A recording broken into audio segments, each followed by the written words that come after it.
మన ప్రభువు రక్షకుడైన యేసుక్రీస్తు నామములో మీ అందరికీ శుభములను తెలియజేస్తున్నాను. పరిశుద్ధ లూకా వ్రాసిన సువార్త 24వ అధ్యాయము 13వ వచనం నుండి 33వ వచనం వరకు మనము ధ్యానించుదాము.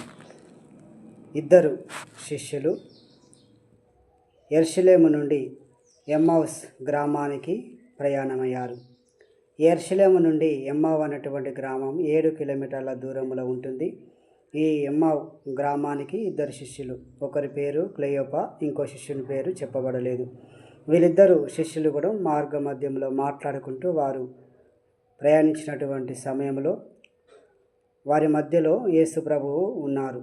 ఎక్కడ ఇద్దరు ముగ్గురు కూడి ఉంటారో వారి మధ్యలో నేను ఉంటానని ప్రభు వాగ్దానం ఇచ్చి ఉన్నారు. అట్టి వాగ్దానం ఇచ్చిన ప్రభువు వారి మధ్యలో ప్రభువు ప్రవేశించి, మీరు దేని గురించి మీరు మాట్లాడుకొనిచున్నారు అని అన్నప్పుడు, యెరూషలేములో నీవు క్రొత్తవాడవా, నజరేయుడైనటువంటి యేసుని గురించి సంగతులే.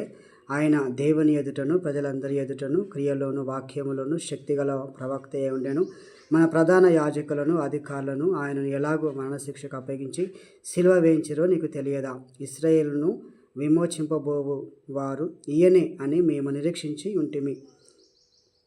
అదిగాక ఈ సంగతులు జరిగి నేటికి 3 దినములు ఆయన అని చెప్పేసి యేసు ప్రభు గురించే ఈ ఇద్దరు శిష్యులు యేసు ప్రభుకే చెప్తూ ఉన్నారు. అంటే ఈ ఇద్దరు శిష్యులు కూడా యేసు ప్రభువు అంటే ఏంటో వారికి అర్థం కాలేదు.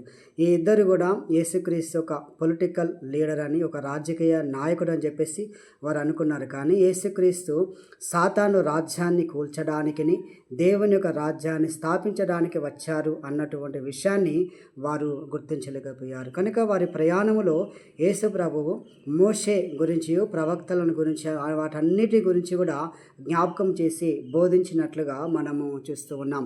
లూకా సువార్త 24వ అధ్యాయము 27లో మనం చూస్తే, మోషే మొదలుకొని ప్రవక్తలందరి లేఖనములో తనను గురించి వ్రాయబడినవి వివరించెను. మోషే అనగా ఆదికాండం, నిర్గమకాండం, లేవ్యకాండం, సంఖ్యాకాండం, ద్వితీయోపదేశకాండం అనగా ఈ యొక్క మోషే గ్రంథములో వ్రాయబడినవన్నీ ఆయన గురించి ప్రవచించిన ప్రవచనం. అనగా ఆదికాండం 3వ అధ్యాయం 15వ వచనంలో, నీ సంతతికి స్త్రీ సంతతికి తీరని వైరము కలుగును.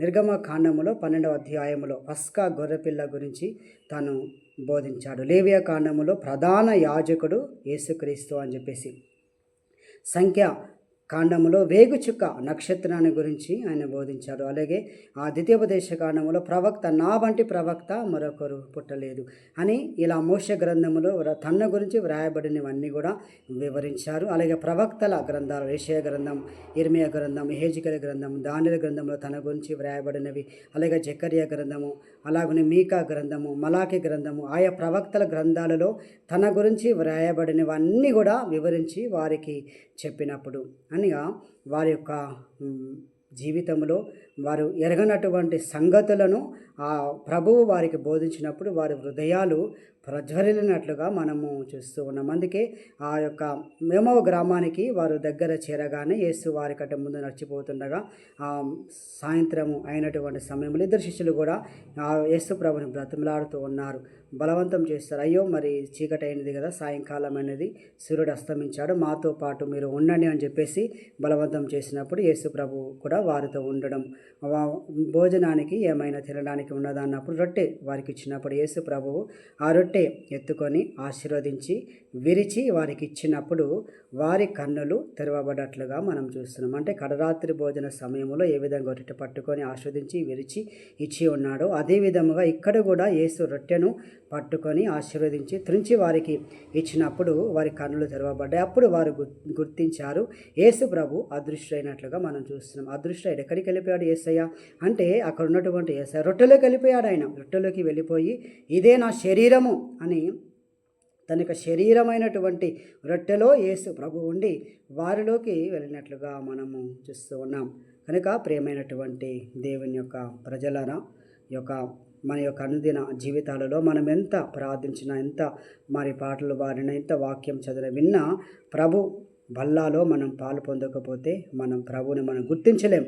ఇక్కడ ప్రభుని వాళ్ళు ఎలా గుర్తించారంటే రొట్టె విరుచుట, ఆశీర్వదించుట, వారు స్వీకరించడం ద్వారానే ప్రభుని వారు గుర్తించగలిగారు. కనుక మనం కూడా ప్రభు బల్లాలో పాలు పొందినప్పుడే, స్వీకరించినప్పుడే, ప్రభు శరీర రక్తాలను మనం స్వీకరించినప్పుడే ప్రభుని పూర్తిగా మనము ఎరుగుతాము. ప్రభువుని పూర్తిగా మనం విశ్వసిస్తాం, అంగీకరిస్తాం.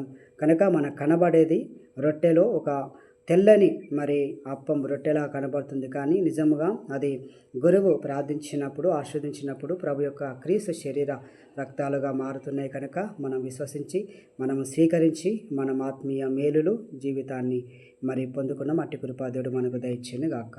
ఆమేన్.